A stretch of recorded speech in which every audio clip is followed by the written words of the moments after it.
Қалған өмірімді өзіме арнағым келеді. Балалық шағымдағы асыл армандарымды қайтадан құшақтап, сол кездегідей күйде болғым келеді. Жүрегімді ауыр ойлардан тазартып, ешбір міндетсіз, жеңіл, шат, тыныш және берекеге толы күндерде өмір сүргім келеді. Жас күнімде бақытты болып өмір сүру дегеннің не екенін, жанымның не қалайтынын білмедім. Сурет салуды жақсы көргеніммен, бұл жолға бағыт-бағдар беретін жан болмады.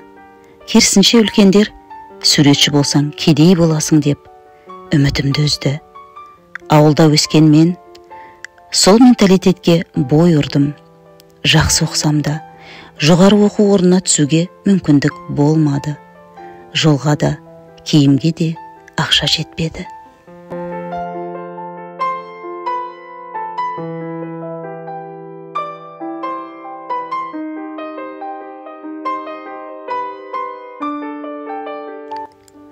Ересектердің болашағым алаңдамағаны мені ерте тұрмысқа итермеледі.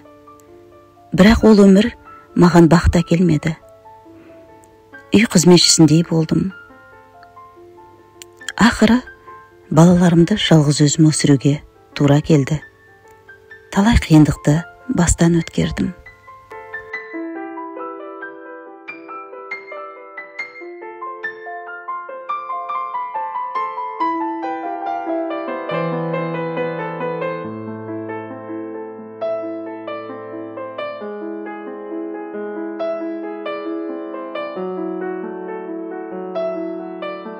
Құрылысшылар үйімнің іргетасын қалап, көтеріп кеткен кезде, ол тек қана қарапайым черновой күйде қалды.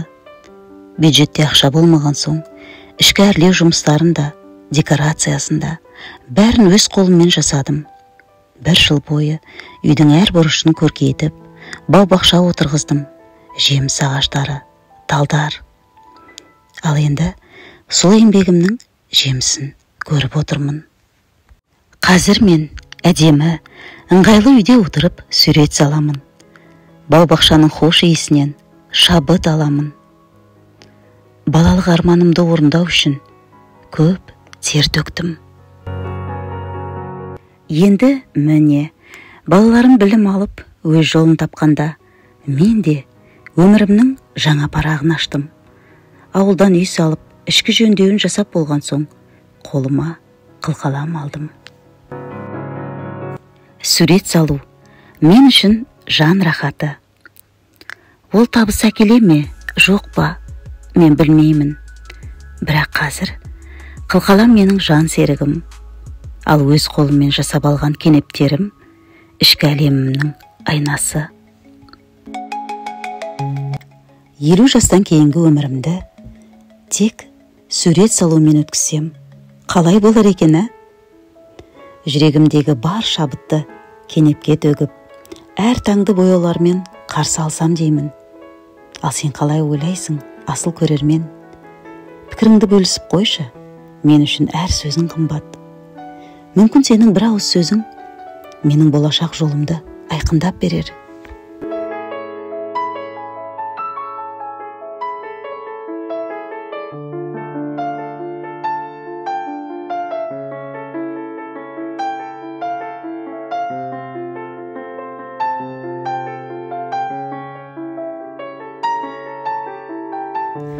Гармония толқыны атты бұл картинамның кенебі толықтай қолдан жасалған ерекше туынды.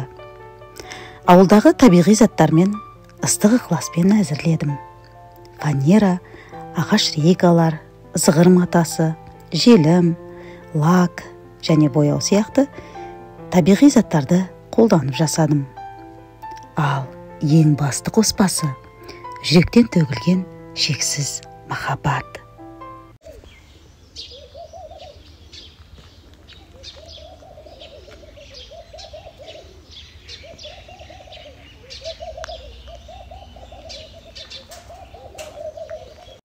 Самал мен гүл иісі жанымды рахатқа бөледі. Жасыл шөптің үстінде отырып, уақытты да ұмытып кеттім.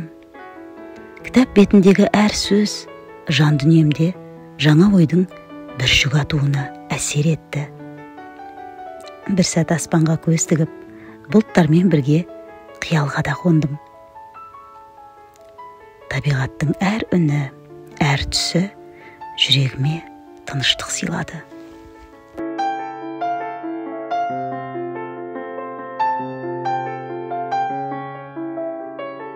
Осы сәттерде менің қылқаламым «Гармония толқыны» атты картинаны тудырды. Картинада табиғаттың нәзік үні мен ішкі жан дүниенің тыныштығы тоғысқан. Бір мезетте жанды да кеңістікті де үйлестіретін бұл толқынды картинаның стилі абстракция.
Кәрі қыз ұл таппас.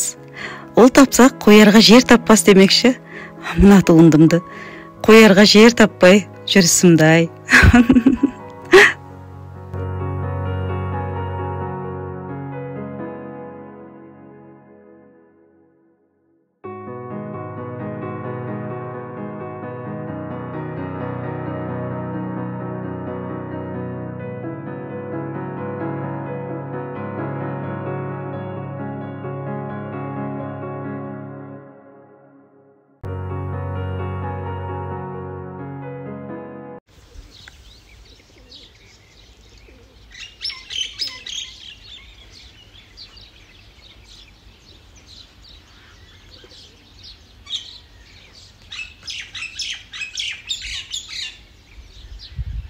Жаны жайсаң, жүрегі жылы көрермен, егер менің осы шынайы әңгімем жүрегіңе жетсе, бейне жазбама лайық бас, пікір қалдыр.